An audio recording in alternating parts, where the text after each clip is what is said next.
Ini kan namanya dokter kan, kita kalau misalkan sama profesi kan ada forum ya, forum KRD, forum apa gitu, forum lawyer gitu kan, forum dokter pasti kan ada kan ketemuan, misalkan dokter perkumpulan dokter di mana gitu. Diundang nggak dok? Diundang, tapi saya disangka bodyguard di sana. Sebagai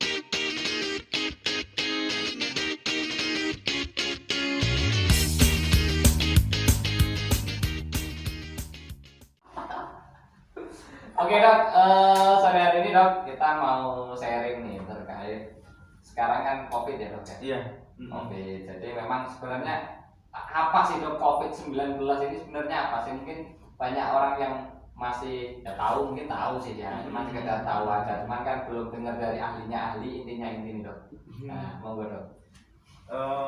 Jadi menurut terawangan, Terawangan seru ya. terawangan enggak. Jadi kita punya guide juga sebagai apa ya, dasar kita ya, dan sebagaimana yang sering kita dengar. Tapi saya mungkin di sini akan menjelaskan secara umum saja biar mudah dimengerti ya. Jadi COVID ini adalah virus ya. Virus COVID-19 dikarenakan dia ketemunya di tahun 2019. Nah, virus ini Berarti sekarang namanya COVID-20 ya dok? Kan udah tahun 2020 dok? oh iya.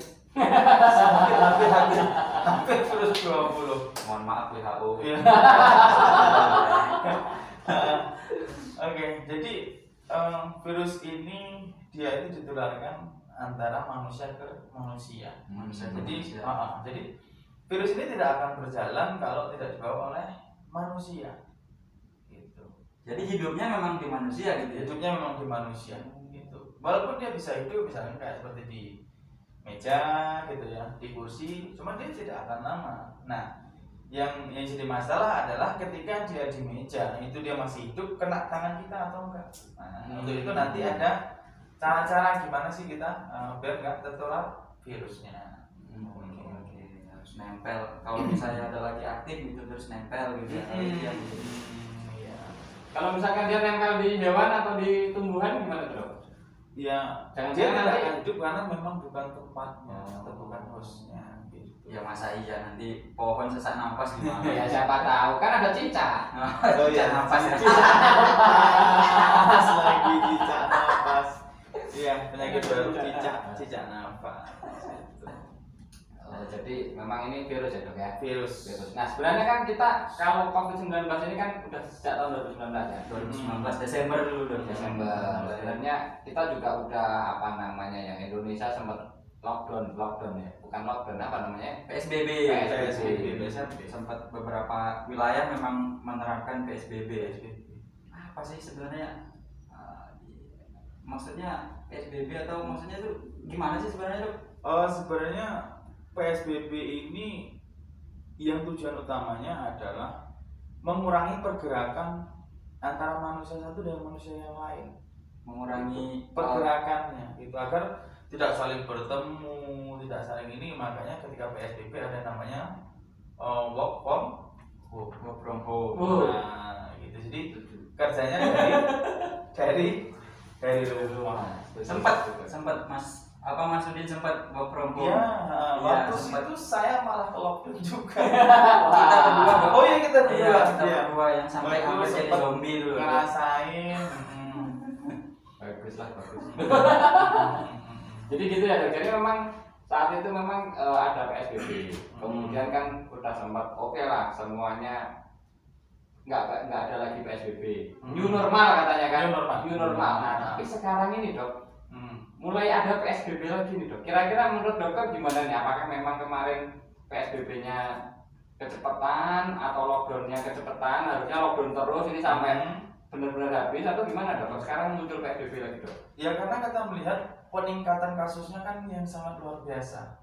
Itu bahkan peningkatan yang dari kasus sekian sampai ke sekian ribu itu sangat cepat. Bahkan ada sampai 3.000 lebih per hari kita temukan kasus COVID ini. Di salah satu provinsi gitu ya? Ya, di salah satu provinsi. Dan penyebabnya apa sih? Ya penyebabnya ya karena kita terlalu bebas. gitu, karena kita kurang mengindahkan aturan-aturan itu, karena kita juga terlalu menyepelekan sepertinya ya, atau tidak mengikuti aturan. Jadi memang karena pergaulannya terlalu bebas ya, Dok ya. Pergaulan bukan itu maksudnya Mas, ini arahnya kok negatif terus ini. Ini kan pergaulan itu netral loh. Pergerakannya terlalu pergerakannya terlalu bebas. Iya, maksudnya itu. Tapi ngomong-ngomong masalah COVID itu kan sejak muncul COVID-19 itu kan banyak banget istilah-istilah baru, Dok. Ada dulu pertama kali itu laris banget masker ya kan? Ya, masker, ada kemudian face shield, kemudian ada social distancing dulu ya, social distancing. Kemudian ada physical distancing, hand sanitizer, apa segala macam. Iya. Kita boleh nggak Dok dijelasin apa sih sebenarnya istilah-istilah? Ada lagi terbaru new normal. Normal. Jadi seperti ini. Semuanya sekarang ini adalah mempertahankan diri, menggunakan pelindung diri, itulah yang terbaik. Salah satunya bisa menggunakan face shield, ya, kemudian bisa menggunakan masker juga, ya. Ini adalah pelindung terbaik. Kenapa kita memakai face shield dan masker? Dikarenakan tempatnya atau hostnya si virus ini itu ada di 3 tempat, ada di mata, hidung, dan mulut. Tempatnya atau sumbernya gitu ya? Iya, tempatnya. Dia bisa hidupnya di sana. Bisa hidup di sana Bisa ya? hidup di sana. Terutama di gitu. saluran nafas. Memang yang terkena di saluran nafas. Jadi lebih ini di pernapasan gitu ya? Iya, benar. Ada di hidung, Jadi, ada di Bentar. Kalau pernafasan oke, hidung sama mulut. Lah mata Dok, apa ada orang napas pakai mata? Ini untuk beneran mata ada, nanti ini kan ini yang sering layapan ini kemana-mana.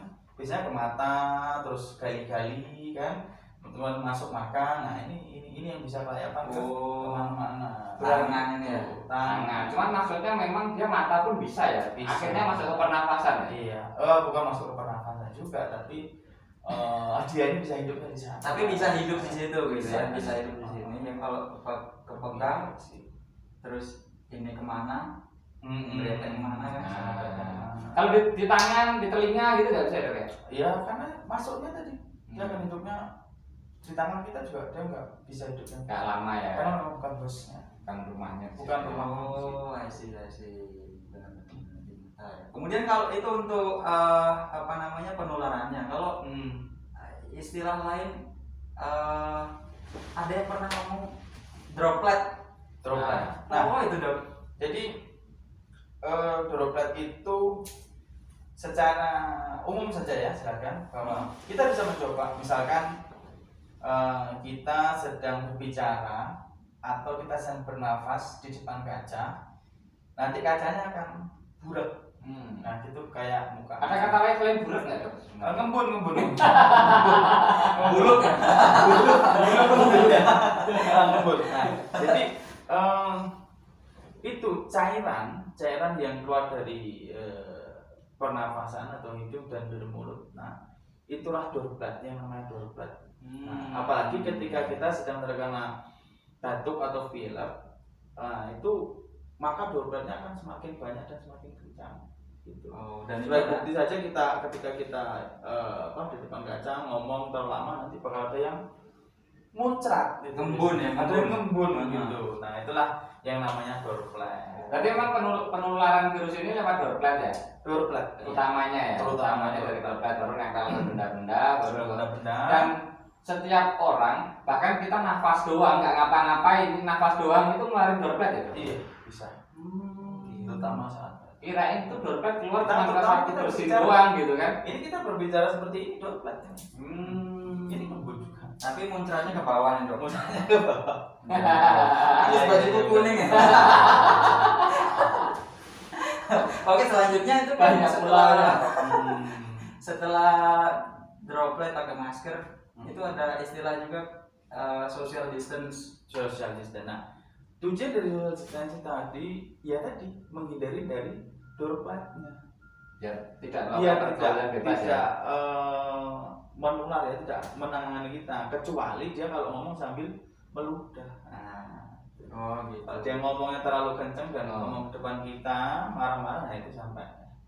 Gitu. Jadi social distancing itu menjaga jarak antara saya sama Pak Farudin, saya sama Pak Darius, Mbak. sama Mbak Darius ya, tadi lupa saya mau ngomong Mbak Darius. Nah itu biar nggak kena, biar dobraknya itu nggak nyampe, karena yang takutkan itu. Nah jadi dari 3 tadi ya, ini adalah yang paling diutamakan, memakai masker. Kenapa memakai masker? Oke, kita ganti masker. Jadi kenapa memakai masker? Ketika kita memakai masker, maka 2 lubang yang untuk hidupnya atau hidup si virus ini sudah kita tutupi. Ini ketika kita pakai masker, ya. Selain itu juga kelihatan kan gantengnya. Ya. Emang Dok, lebih ganteng kalau pakai masker Dok. Oh, Kita lihat dulu. Oke. Iya sih, Dok. Lebih ganteng. Iya, kalau pakai masker itu gantengnya 60% naik. Naik. 60%. Kalau pakai helm pun 100% naik Dok. Hilang. Ya, jadi inilah fungsinya masker. Kita sudah menutupi 2 lubang untuk penularan si virus. Nah, kemudian menjaga jarak ya, menjaga jarak. Nah, kita memakai masker juga ini agar droplet atau cairan yang ada dalam mulut kita ini nggak keluar, gitu. Nah, nggak keluar. Nah, dari masker ini, misalkan ada yang batuk, ada yang pilek, maka dia dropletnya tidak akan keluar. Bukannya balik lagi Dok? Iya, karena itu diri sendiri ya. Balik ke diri sendiri. Gitu. Kalau jadi virusnya pasti pusing. Mau keluar masuk lagi, keluar masuk lagi. Ini apa-apaan ini orang ini. Pantes aku tuh kalau bersin lagi pakai masker tuh langsung puyeng gitu. Ternyata ngirup masker sendiri. Ya. Oh, itu bukan karena apa-apa Bro. Itu karena bau mulut gitu. Jadi utamakan memang memakai masker, kemudian mencuci tangan dan social distancing, menjaga jarak. Nah, tujuan mencuci tangan ini adalah kalau seandainya bila mungkin ya di tangan kita ini tertempel terkena virus tadi ya, entah di grendel pintu, entah di meja, di kursi, atau kita bersentuhan dengan orang yang positif gitu kan, maka kita dianjurkan untuk mencuci tangan selama 20 menit menggunakan sabun. Menggunakan sabun. Air juga ngalir. Disarankan mengalir gitu ya. Atau bisa menggunakan hand sanitizer juga nggak apa-apa. Sama itu Dok, ini sama. Mumpung ingat kan banyak ya hand sanitizer itu hampir setiap ruangan biasanya dikasih hand sanitizer. Nah, kan ada juga ya cuci tangan pakai air mengalir. Sebenarnya dia sifatnya itu pelengkap atau bisa substitusi gitu maksudnya. Pun kalau misalkan substitusi cuci tangan pakai hand sanitizer itu saya pernah dengar maksimal harusnya 5 kali sebelum dia cuci tangan pakai air mengalir gitu. Artinya memang ketika kita pakai hand sanitizer kan ada zat kimia ya yang ditempel di tangan. Apakah memang seperti itu atau seperti apa Dok? Enggak, sebenarnya sama-sama tujuannya adalah untuk membersihkan tangan atau membunuh si virusnya. Cuman ada kelebihan dan kekurangannya. Itu seperti saya yang banyak kurangnya. Enggak usah dibilangin dong. Enggak salah, teman-teman juga udah tahu. Nah, jadi gini, kalau kita memakai sabun dan air mengalir ya, kita harapkan bahwa si virus ini akan mengalir melalui air. Tapi kalau kita memakai hand sanitizer, ketika kita akan mengambil makanan atau makan, kita juga tetap harus mencuci tangan gitu. Memang praktis membawa hand sanitizer bisa kemana-mana, tapi ketika kita menyemprot tangan, entah dia ada virus dan lain sebagainya, dia akan tetap menempel di tangan. Jadi tetap harus mencuci tangan gitu. Oh ya. Pun misalnya pun mati gitu tapi tetap di sini. Tetap iya, tetap di tangan. Oh benar benar. Wah, lebih sering ini ya Dok, kalau mau makan hand sanitizer habis cuci tangan malah hand sanitizer. Oh, kebalik ya. Iya. Hand sanitizer yang dimakan, terus makanannya yang dicuci. Hand sanitizer tak campur sama saus kan. Asin-asin. Biar mati ada di dalam sini pada mati ya virusnya. Bisa itu. Enggak, bercanda. Nah, kalau dulu seingat saya memang virus ini kan ketemu di mana itu? Wuhan. Waktu itu memang gejalanya paling banyak adalah sesak napas. Sesak napas. Pneumonia gitu kan. Iya. Nah, kalau sekarang kan banyak sekali kasus OTG gitu. Kasusnya pun, gejalanya pun katanya sekarang juga udah bermacam-macam, variasi gitu. Nah, sekarang juga banyak yang OTG. Nah, kira-kira memang virus ini dia bisa bermutasi gitu ya, jangan-jangan maksudnya menyesuaikan dengan kondisi orangnya atau seperti apa dok? Karena banyak sekali kan sekarang orang tanpa gejala tiba-tiba positif gitu. Ya, jadi virus ini sebenarnya ada orang-orang yang beresiko untuk terkena virus ini, sehingga dia bisa menimbulkan gejala. Ya, dia ada yang balita bawah 5 tahun. Kenapa? Ya karena memang imunitas tubuhnya belum terbentuk dengan sempurna. Kemudian ada yang lansia atau tua, itu biasanya di atas umur 40 tahun juga sudah banyak kejadiannya, dan di atas 60 tahun yang ketika orang dengan penyakit kronis, ya seperti diabetes, penyakit bawaan ya, penyakit bawaan. Nah, itu kenapa? Karena tubuh ini tidak bisa melawan, tidak sanggup melawan karena memang tubuhnya sudah lemah. Nah, biasanya yang terjadi pada orang-orang OTG itu dengan orang yang tubuhnya prima atau fit. Itu. Jadi dia tanpa gejala. Tetapi yang ditakutkan adalah orang ini membawa virusnya kemana-mana. Seperti yang biasa tadi, bahwa virus ini berjalan mengikuti orang, disebarkan itu ke orang lain melalui orang maksudnya. Gitu. Oh, oke, dengan dia nggak apa-apa gitu ya. Iya, dia nggak apa-apa, tapi dia mungkin bisa ngadepin si virusnya gitu kan. Gitu. Tapi dia jadi pembawa apa sih? Carrier ya, pembawanya orang lain. Yang dikhawatirkan kalau orang lain ternyata ada penyakit bawaan yang di mana gitu ya. Nah, itu yang lebih berbahaya. Oh, benar. Gitu. Dan biasanya pada orang-orang yang punya penyakit kronis itu nanti ketika dilakukan pemeriksaan swab itu akan lama nanti. Kalau yang lain ya kan dalam waktu 14 hari, 18 hari, 17 hari, 20 hari sudah hilang. Biasanya sama di orang-orang yang sudah memiliki riwayat penyakit kronis dia akan lebih lama lagi. Atau karena ya ibaratnya pertahanannya udah nggak kuat gitu ya. Nah, tentaranya udah dikit terus diserang gitu kan. Mungkin kayak gitu. Oh, ya. Pantes. Karena kita kalau dengar berita nih ya, kok kayak apa didominasi orang-orang yang OTG gitu ya, orang yang nggak ada gejalanya, ini sehat-sehat aja gitu kan. Bahkan ada yang nolak gitu ya, berita lah ya, ada yang nolak. Saya mah sehat-sehat aja, ngapain saya dibawa ini gitu. Ternyata itu ininya ya, karena juga dia akan menjadi pembawa gitu ke orang lain. Benar. Makanya jangan suka bawa penyakit ya dok, buat orang lain. Nah, itu jangan. Kalau bawa oleh-oleh boleh. Bawa oleh-oleh boleh.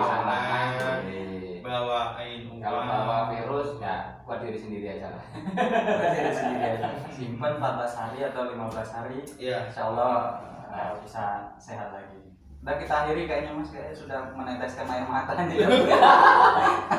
Aduh, ini kok gini Pak. Bagi teman-teman yang penasaran Dokter Yoyo itu siapa, nah bisa di follow ya Instagramnya Dokter Yoyo, nanti kita share di sini. Oke. Yoyo Kusmianto. Nanti kita share lah. Follow Instagramnya. Tapi sebelum follow Instagramnya Dokter Yoyo, wajib subscribe dulu Cepot kita. Ya. Subscribe. Cepot Like. MTBU. Subscribe. Like. Share. Oke dokter, mungkin ada yang mau disampaikan untuk profesi yang sama atau dokter-dokter di seluruh Indonesia lah. Iya.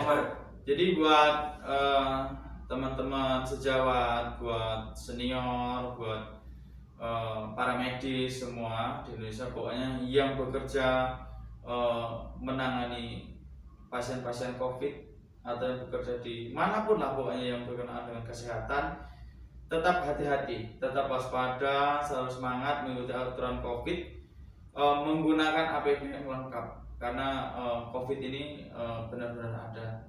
Gitu, COVID ini bukan suatu yang mainan atau yang di setting-setting, karena ini benar ada. Bahkan kita semua sudah tahu bahwa sudah ada 100 dokter, Pak Denis. 100 dokter ya? Pak Rudin, sudah ada 100 dokter, teman sejawat kita yang meninggal dunia akibat dari COVID-19 ini. Jadi sekali lagi saya berpesan kepada seluruh teman sejawat, kepada para medis, pada nakes semuanya lah pokoknya, untuk berhati-hati, selalu waspada. Jaga diri sendiri juga, jadi jangan sampai kita menolong orang lain tapi kita tidak memperhatikan diri sendiri gitu. Oke, kita akhiri channel kita pada sore hari ini. Terima kasih Dr. Yoyo. Terima kasih Dr. Yoyo. Terima Bapak kasih. Ibu, kalau ada manfaatnya silakan ambil sebanyak mungkin manfaatnya. Kalau misalnya nggak ada ya tolong ditinggalkan, komen saja apa yang kurang dari kita gitu ya, dari channel Cepot NTBU. Sesi kali ini sesi sersan. Oke, terima kasih. Assalamualaikum warahmatullahi wabarakatuh. Waalaikumsalam.